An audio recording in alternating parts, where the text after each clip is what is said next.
1, 2, 3. Senior government officials, please, you'll flank the principals from side.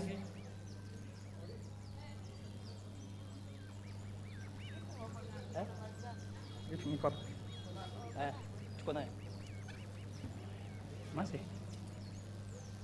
Keti.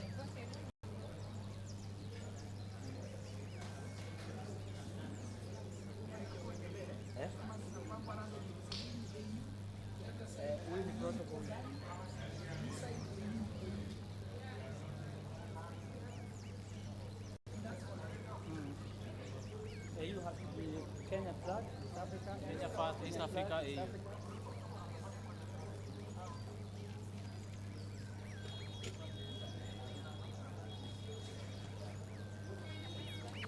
Leta mawe tuweke hapa the other side. Leta kamawe tushikie hapa.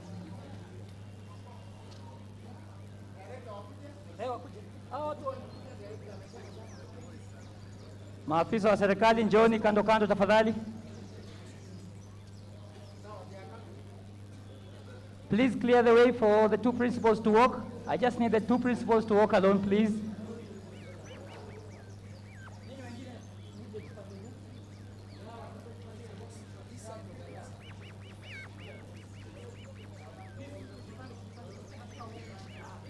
Thank you. They're coming. Just move. Hey. Wameshatoka. Baba is here. Yeah. So you mean yeah.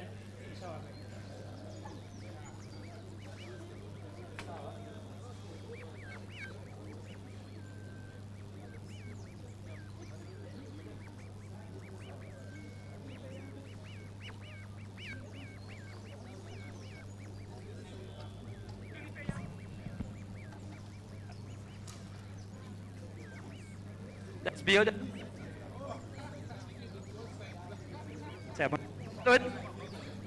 Niongeze kidogo. Let tafadhali.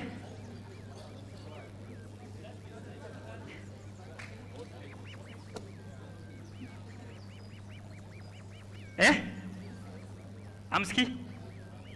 Mumepata sauti? Ni mbaya? Edu. Wanasema sauti ni mbaya. Edu, check sauti with the media.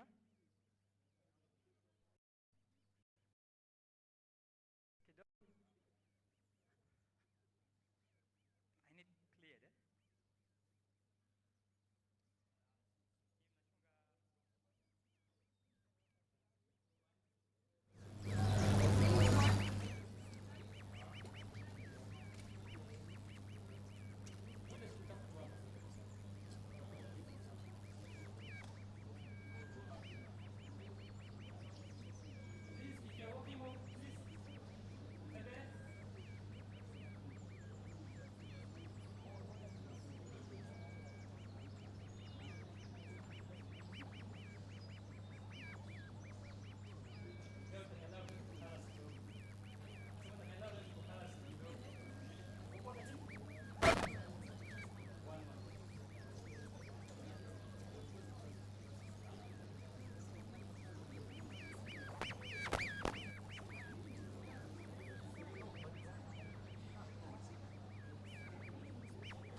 Hello? Tuko na sauti Mokisha? We are good? Waje? Okay, thank you.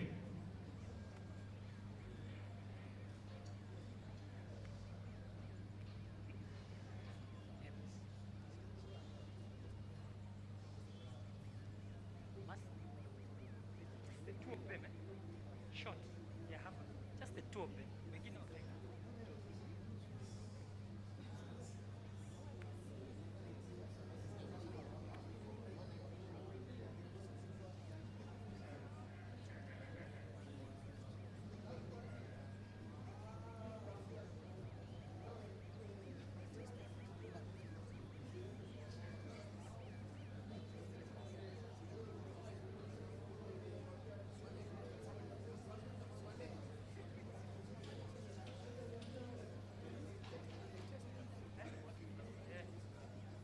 Edu, tutesti hii hapa za podium ya mwisho. 1 2 3 1 2 3 1 1 1 2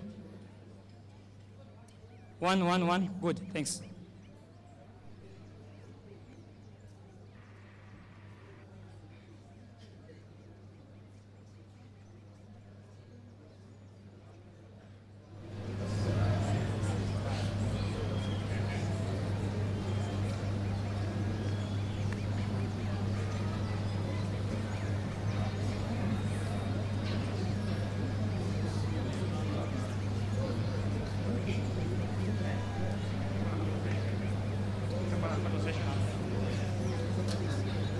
One.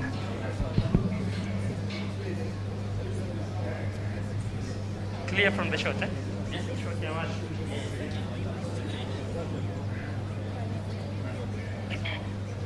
Check. Boss ndio kidogo.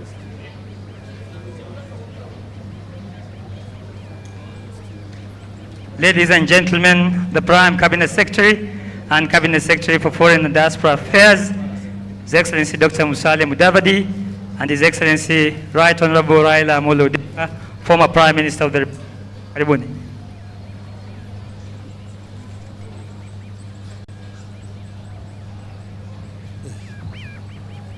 Asante. Thank you very much. Haya. Niko sawa. Your Excellency Dr. Mudavadi, Prime Cabinet Secretary. Edu niongezee sauti. Dr. Mudavadi, Prime Cabinet Secretary and Cabinet Secretary for Foreign and Diaspora Affairs of the Republic of Kenya. Your Excellency Right Honorable Raila Odinga, former Prime Minister of the Republic of Kenya, aka Baba. Leader of the minority, Mheshimiwa Wandai, nimeona Balozi Odembo hapa pamoja na sisi. Senior government officials present, colleagues, esteemed colleagues from the Fourth Estate, karibuni sana. May I take this opportunity first and foremost to tender our sincere apology for the delay. We were to start this slightly earlier, but hapajaharibika neno. And welcome to this press briefing. And at this juncture, we are going to have our two esteemed leaders to update us on the status of Kenya's bid on the African Union Commission chairmanship or leadership, and thereafter we'll have a Q&A. We'll have about 6 questions. We will appreciate that the questions align with the subject of this briefing, and thereafter we'll have 2 photo sessions, 1 a group photo, and 2 we'll have the 2 leaders alone on the photo. I thank you most sincerely. Without further ado, Your Excellency, the Prime Cabinet Secretary, you have the floor. Okay. Thank you. Can you hear me? Am I audible? Thank you. Good morning, everybody. The Right Honorable Raila Odinga, friends from the media, ladies and gentlemen, good morning. I am pleased to have you all here. Thank you for turning up. Today, I want to update the nation on the status of Kenya's candidacy for the African Union Commission chairmanship. But before I proceed, let me thank the Right Honorable Raila Odinga for the fruitful meeting and progressive discussions we have had this morning. As you already know, the Right Honorable Raila Odinga is Kenya's candidate for the chairmanship of the African Union Commission in the elections slated for February next year, that is 2025. Ladies and gentlemen, on this, we have a visionary leader to fire up the African Union to greater levels. The Right Honorable Raila is a Pan-Africanist who naturally espouses the Think Africa above all guiding principle of the AU Commission. Indeed, he holds dear the African Union's ambition of being a people-centered organization. The candidates' experience and leadership philosophy align with the AU's Commission's values of efficiency, professionalism, and respect for diversity. We have no doubt the candidate will pursue excellence in line with the continent's collective aspirations of the Africa we want in 2063, as framed in the AU's development framework of Agenda 2063. Let me laud our President, His Excellency Dr. William Samoei Ruto, for fully endorsing the candidate and continuing to extensively engage with his counterparts in diverse regions of the continent. So far, our candidature has been positively received. The President has energized our foreign policy, thus successfully positioning our country as a champion of African affairs in the international arena.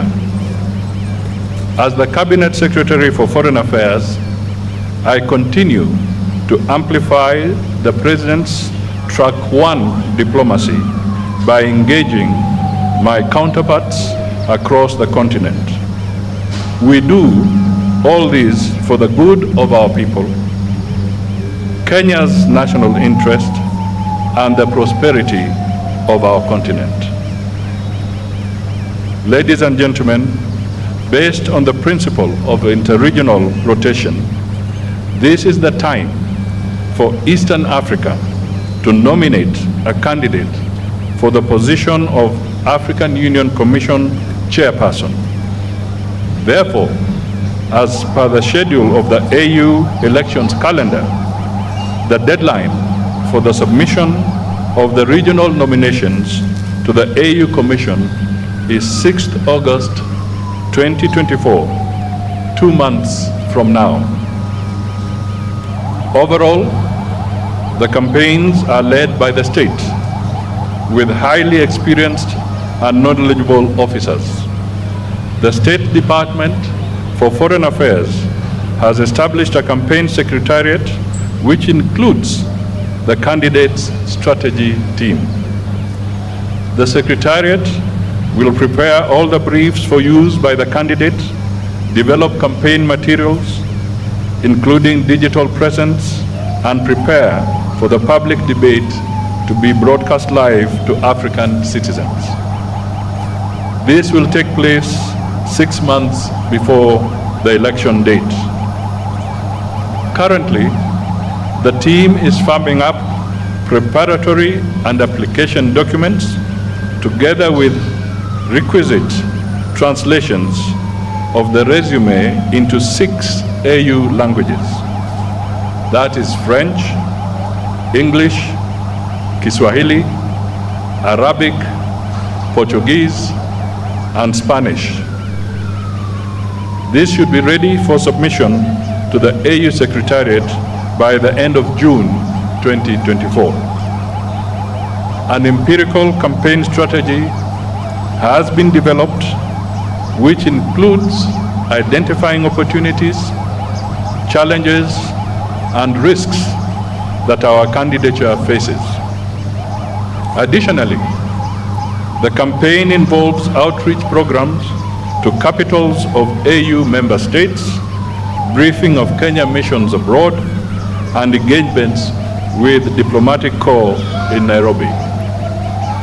Kenya is certain that our candidate, the Right Honorable Raila Odinga, has credentials and the passion to advocate for Africa's interests globally and champion for more opportunities for Africa and her people. I now invite the Right Honorable Raila Odinga to make his remarks. Thank you.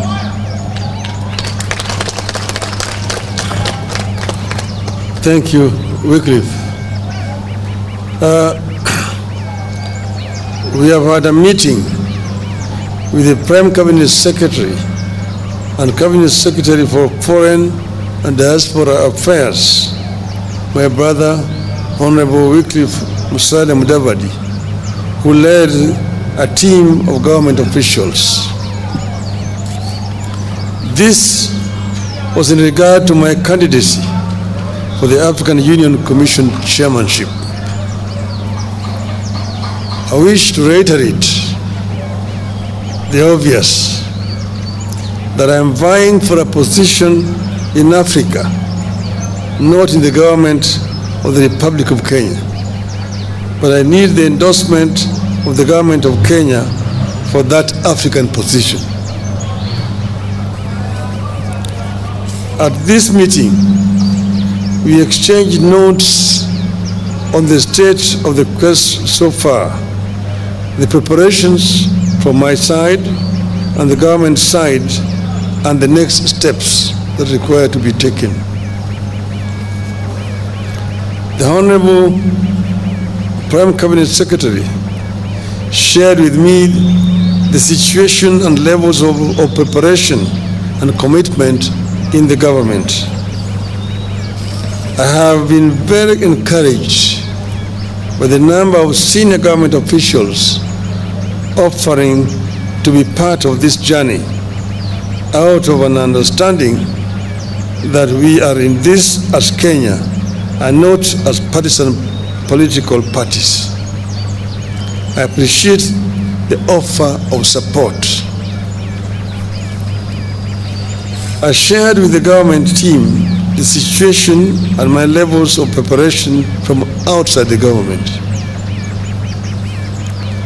I assured the team that on my own, I'm making every effort, tapping into my experience, relationships, and understanding of as many nations as I can. With committed and proper coordination, we should be able to clinch the seat. We agree and synergy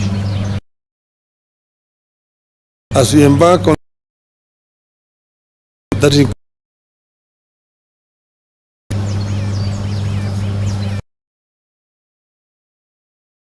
on the need for efficiency, the need to cut bureaucracy, and unveil a well-oiled effort going forward.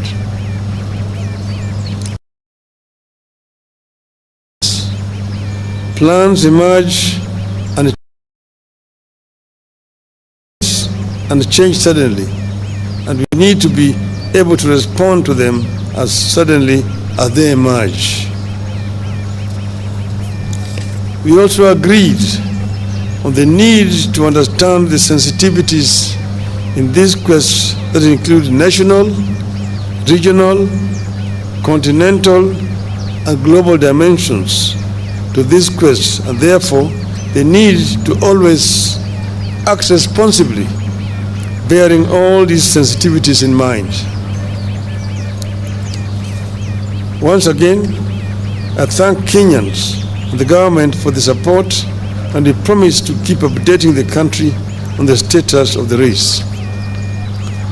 As I conclude, I just want to say that I have been requested by many friends, because many people have been surprised and been wondering how I came to this. Many of my friends from outside Kenya approached me and told me that this position of AU chairmanship is becoming vacant next year. They have looked around the continent and feel that among the people who may offer themselves, you have the best credentials to take this organization forward. After lots of soul searching and consultations among my colleagues and friends, I made the decision to agree to accept the request. As you know that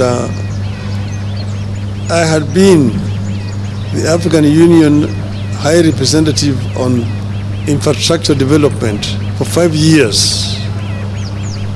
That position gave me an inside picture of what is happening in the AU, what the potentialities are in the AU, what are the challenges, and what are the weaknesses that they exist there. I believe that I have sufficient knowledge and experience to be able to move the AU forward. AU is an institution that was founded by the founding fathers of our nation. And their dream was an Africa that was united, an Africa that was cohesive, an Africa that was developed. The development of Africa can only be done by Africans. I am myself a Pan-Africanist and an Afro-optimist. Afro-optimists as opposed to Afro-pessimists. Afro-pessimists are the people who have given hope in Africa, say that Africa is a lost cause, it's a condemned continent. Afro-optimists are those who believe in the ability of the African people to develop Africa. That Africa, the richest continent on the planet Earth in terms of resources, is also the poorest in terms of development. This is the paradox that we want to solve. We want Africans to be able to take charge of Africa. We want to expand the communication and trade among the African people. I was telling my brother here that when I was a student in Europe in the 60s, it was a nightmare to travel across the continent of Africa, of Europe. In Europe, to move from one country to the other, you needed a visa. And if you did not have a visa to transit in one country, they arrested you at the border and returned you where you come from. Today, you can travel across the whole of Europe, the Schengen visa. You want to enter somewhere and you can go to all parts of Europe. Yet in Africa, you still have a problem. Aliko Dangote, one of the most prominent African businessmen, was saying just the other day that he needs 35 visas to travel across the continent of Africa. His French counterpart, who is his competitor, does not need, using a French passport. With a Nigerian passport, you need 35 visas to travel on the continent of Africa. You ask yourself why? Why can you not have one African visa? It can be done. We can connect the whole of this continent. And that's why I've been talking of the story of African lion. That the African lion must wake up now and claim the 21st century as the African century. Thank you, ladies and gentlemen.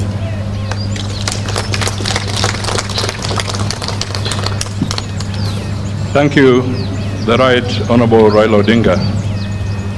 Ladies and gentlemen, having listened to Baba, I now wish to make the following concluding remarks. Indeed, despite the world becoming more fragmented and competitive, Kenya believes that multipolarity presents economic and geopolitical opportunities for Africa. Therefore, a whole of AU strategic approach to the emerging world will enable member states to project a common voice on global matters of consequence and enhance Africa's bargaining power for mutual benefit. And indeed, the Right Honorable Raila has summed this up. Therefore, for the continent to speak and act as one, the African Union Commission Chair the African Union will have to be more proactive and strategic in overcoming the persistent challenges that beset the African Union, namely funding shortages, logistical inadequacies, and the cyclic nature of conflicts. Additionally, the AU continues to grapple with cases of political instability and economic intricacies, weak international influence, and undue external influence, driven by a new Cold War in the continent.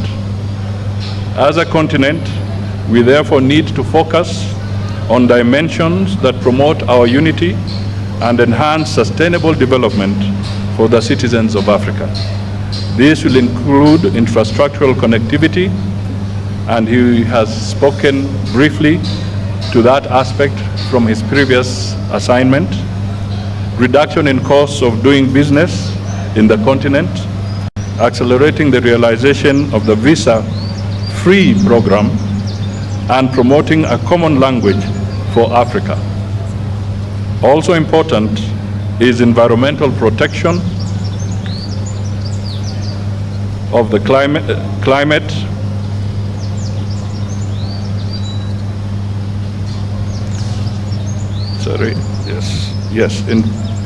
environmental protection of the climate.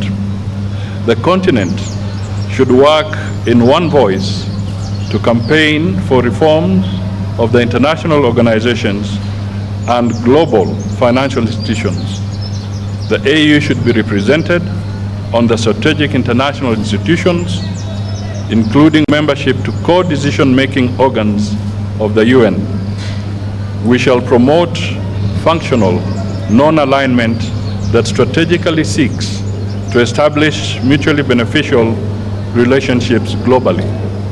I may just want to emphasize here that the chairman of the AU Commission also holds the seat for Africa on the G20 forum. Ladies and gentlemen, the candidate, Honorable Raila Odinga, is a renowned champion of Think Africa above all. As per the AU values and inherently motivated by the AU vision, an integrated, prosperous, and peaceful Africa driven by its citizens and representing a dynamic force in the global arena. Our continental body should increase Pan-African awareness among a critical mass of citizens and promote the Africanization of our elites to proudly contribute to Africa's development goals and discourses. Kenya therefore envisions an AU that drives the continent beyond silencing the guns to achieving positive peace, sustainable peace, and security for collective prosperity. We have a long experience of supporting the AU and regional bodies, as well as bilateral engagements to foster peace and security regionally and globally. We envisage an AU that will give a greater voice to the continental crisis that have often become forgotten conflicts as other global crises elsewhere get huge humanitarian and political attention. As a government and a country, we wish the Right Honorable Raila Odinga God's speed in this noble endeavor for the continent. God bless Kenya and God bless Africa. Asanteni sana.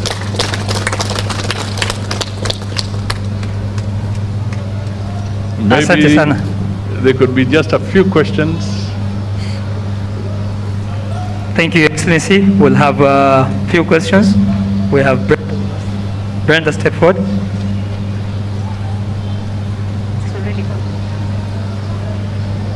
Thank you so much. I have a couple of questions that can be answered by both the candidates, Right Honorable Raila Odinga and...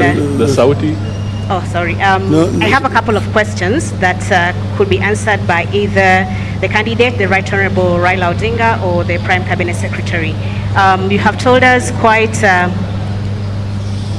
you have told us about the benefits that Africa stands to gain from Mr. Raila's candidature.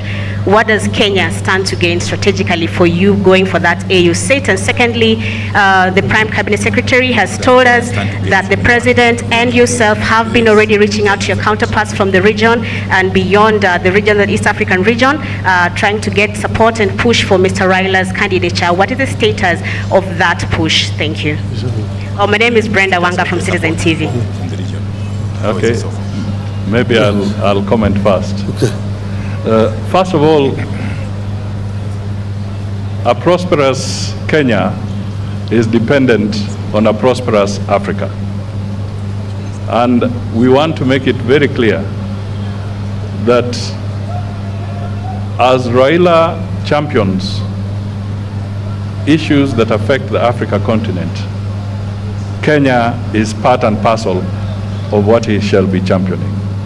So we are sure that as he moves across the continent, the second aspect of it, from a Kenyan perspective, we must look at it also as this is not a localized issue. It's not.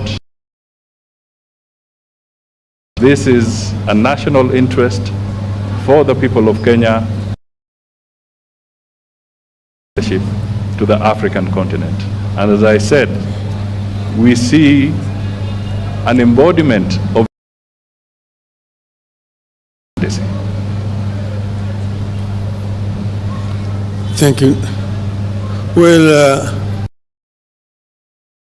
Africa. What equivalent to what the rest of Africa is going to get? If we improve as a beneficiary,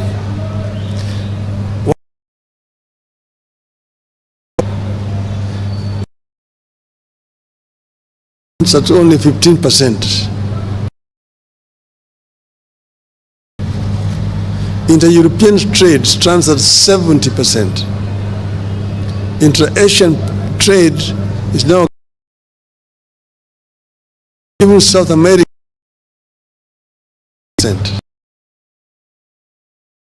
does not trade with itself for reasons, some of which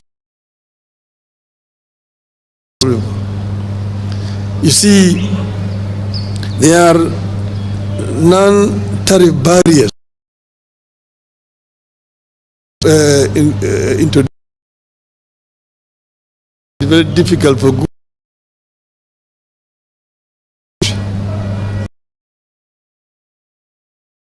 infrastructure challenges that makes it very difficult for Africa to trade with itself. You know, Africa continent 2 years old, but still very little. So these two, as the high representative I realized the challenges. Like you've been talking about intra-African highways, the Cape to Cairo, the Dakar to Djibouti, Dakar, Lagos, Lagos, Mombasa, and so on and so forth. We've been talking about the continental high-speed railway network. One, Beira to Walvis Bay. One, the old Benguela line, Lobito to Lubumbashi. The other one is the high-speed railway along the coast from Lagos to Cairo. The other one is our LAPSET, the Lamu Port, South Sudan, Ethiopia Transport Corridor, which as a representative of the AU on infrastructure, we actually extended from Juba through Bangui in Central African Republic to the Port of Cameroon to create a land bridge that links the Atlantic Ocean to the Indian Ocean and opening up the interior of the continent, which are landlocked for trade. See, for example, Kenya grows tea. How does Kenya export his tea to Central African Republic? Between Kenya and Central African Republic, there's only South Sudan. South Sudan is the only country between Kenya and Central African Republic. But how do you take your tea there? There's no infrastructure.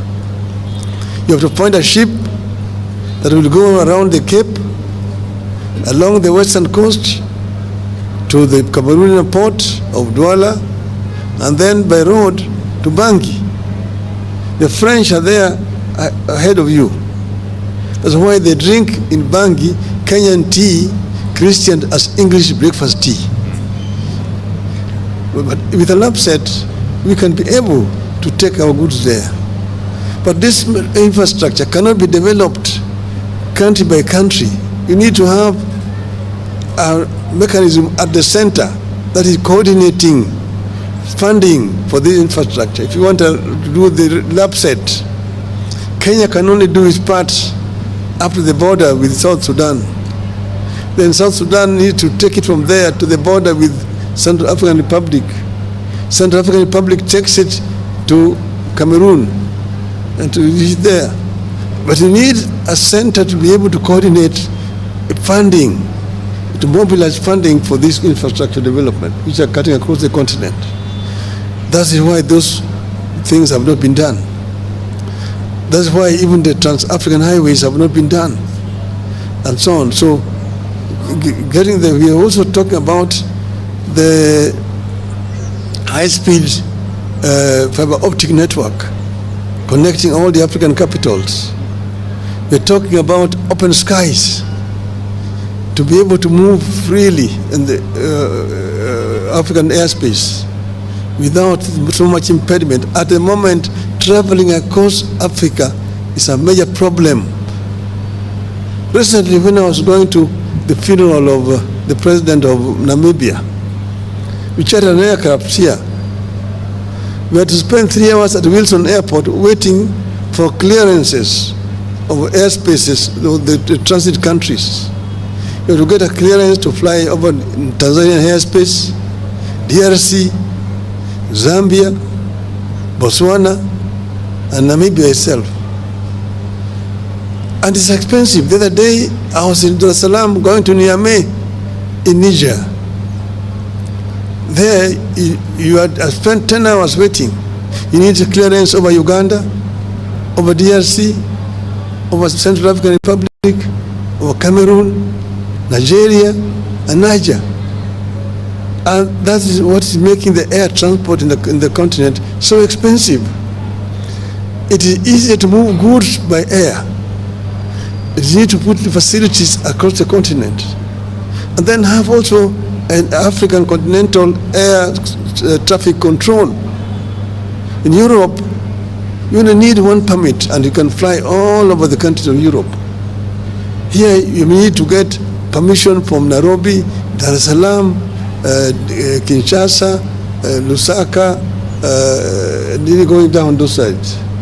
So all these are what is making inter-African trade difficult. I've told you about the issues of visas. It's another problem, and so on and so forth. We've been talking about making the Nile River navigable, so that you can be able to move from Mediterranean Sea to Lake Victoria. Ships can move from Europe and don't have to go around the Horn to come to our coastal side. You can go right on the Nile to Lake Victoria and land there in Jinja, in Kampala, in Kisumu, and in Mwanza. Those are some of the projects that could be done. And if you open up those way, Kenya will be a major beneficiary, and Africa generally. So we have ideas which we think, if implemented, will improve the inter-African trade. Thank you. Asante sana. Thank you so much, Your Excellency. In the interest of time, Your Excellency, we are unable to take more questions because the Prime CS is needed somewhere in Nandi in the next few. More? Okay, one question. Excellencies, my name is Mwangi Maina from the Isili Voice. First question to the former Premier. Some Kenyans and some Africans feel that Nairobi fronting your candidature is a way of settling domestic political scores. Do you think you're exporting domestic politics to Addis Ababa? The other question to you, former Premier, it's about the Kenya stance, Kenya openly standing with Israel, which has been committing a genocide in Gaza. Do you think this could potentially impact your candidature at the African Union Commission next year because of such global geopolitical standing? Asante Mwangi, thank you. No, I mean, I'm a Kenyan, and as I mentioned, nobody has asked me. The Kenya government did not ask me. I made a decision myself that I want to offer myself to serve the continent. And as you know, you cannot run for this position without being sponsored by your country. Your candidature is not valid until your country has said yes. So I was myself pleasantly surprised that the Kenya government said they would support me. I was expecting them to say no. I don't know the reason why they said yes. That is their own decision, it's not mine. I will tell you why we said yes. We said yes because Raila is competent. Yes. And we are looking at Kenya's national interests and Africa's national interests. So this is not about our local issues. And we do not want, and we really want to get the Fourth Estate to help us to project the national interests of Kenya, because it would be a first for Kenya. And it would be an opportunity for Kenya to offer leadership to the African Union. And Raila Amolo Odinga has got the requisite experience. As I said in another forum, he has seen both hot and cold. And Africa is beaming with both hot and cold. And Raila is required on the African continent. Your Excellency. On the issue of Israel, it's just, I think yesterday, the Gaza issue, I issued a very clear statement on behalf of the Republic of Kenya, where I said that Kenya stands for a two-state solution, so that Israel stands as a nation and the people of Palestine should also have their state as a nation. So under no circumstances is Kenya favoring one against the other. What is important is that the conflict in the Middle East, like in other where there is conflict elsewhere, we call for a peaceful resolution as soon as possible, because the humanitarian crisis is huge. Your Excellency, my name is Jeff Kirui from KTN News. Jeff. Yes. We are done, Jeff. Just Please, one final please, question. Jeff. Please, Your Excellency. Tafadhali, Prime anafaa kwenda One mbali. final Tafadhali. Let's end it there. Yes, the question is regarding EAC. They have been pushing for one candidate. The newest kid on the block, Somalia, has its candidate. In the eastern region, we have Djibouti and Seychelles who also have candidates. Is it a concern to you that this might complicate matters considering the two-third requirement to clinch the seat? And also, could you clarify on the composition of your campaign team?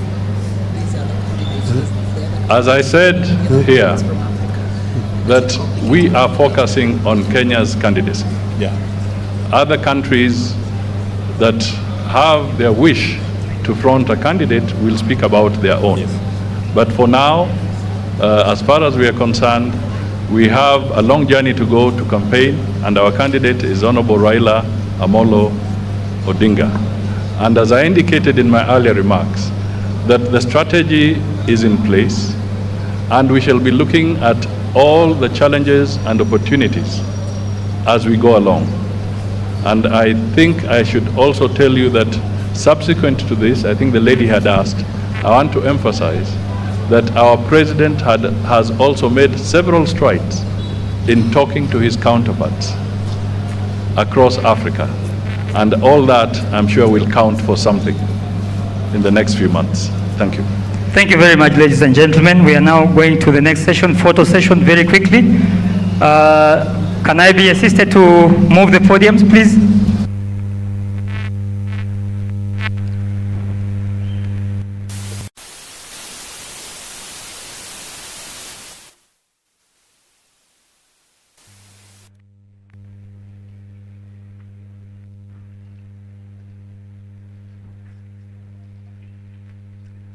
So we'll have this one, then we'll have one group photo of the principal flanked by senior government officials while seated. Thank you. Okay. Can I be assisted to bring the seats here? The seats are here. Seats. Chukule. Songeza mbele kabisa. So they are flanked nyuma. Bring the seat.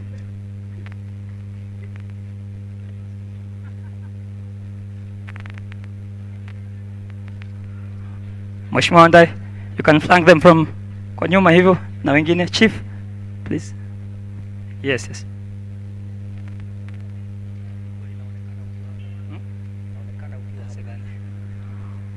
Okay, in 10, 9, 8, 7, 6, 5, 4, 3, 2, 1. Thank you very much indeed. Thank you.